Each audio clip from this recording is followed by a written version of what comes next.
nage, tu m'entraînes, ta présence a dissipé ma nuit. Je te loue, mon roc et ma force, ô mon Dieu, le rempart de ma vie.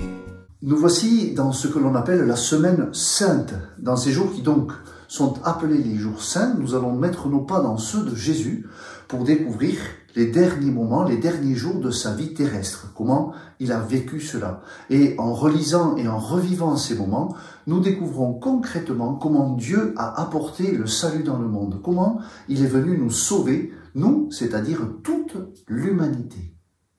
C'est un grand moment pour nous croyants.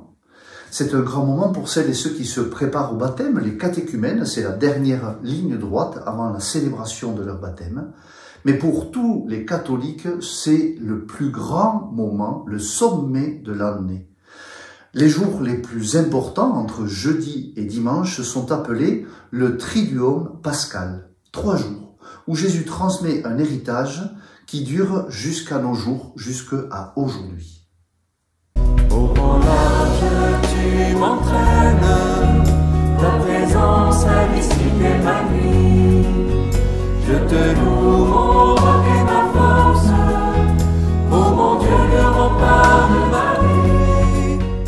Mais pour commencer cette semaine, il y a l'entrée de Jésus à Jérusalem. Jésus, en cela, rappelle la prophétie de Zacharie qui disait combien le roi entrerait dans la ville de Jérusalem, monté sur un âne et acclamé par la foule.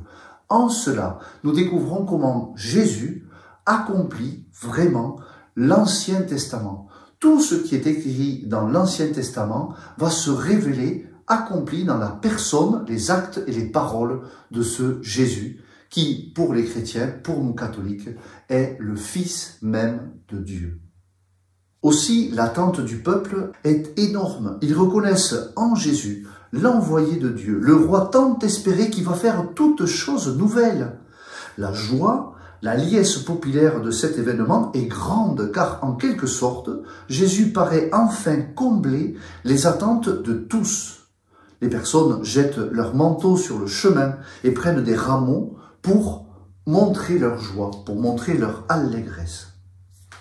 Au grand large, tu m'entraînes, devant toi la ténèbre n'est plus. Je te loue, mon roc et ma force, ô mon Dieu, mon chemin, mon salut. Il y a 2000 ans, il y avait une effervescence spirituelle énorme à Jérusalem, dans la ville et dans tout le pays. On attendait le Messie, l'envoyé de Dieu. Et tous les gens croyaient vraiment que le moment où il allait venir était proche. Les nombreux mouvements spirituels témoignent historiquement de cela. Pharisiens, Sadducéens, Esséniens, Galiléens, Samaritains, tout ce mouvement, ces mouvements spirituels étaient dans une attente proche de celui qui allait venir et qui allait transformer le monde. En cela, Jésus est venu accomplir toutes les attentes du peuple juif.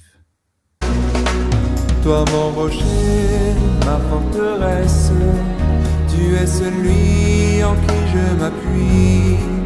Tu m'as sauvé des filets des ténèbres et de la mort, tu m'as délivré. Il y aura encore une vidéo la semaine prochaine pour le jour de Pâques et tout le temps pascal qui dure jusqu'à Pentecôte pendant 50 jours. Et nous proposerons aussi au niveau de la paroisse une relecture de cette expérience de ces groupes qui auront eu lieu tout le long du carême jusqu'à Pâques. Cette relecture, elle aura lieu le 7 mai à 19 h au centre paroissial.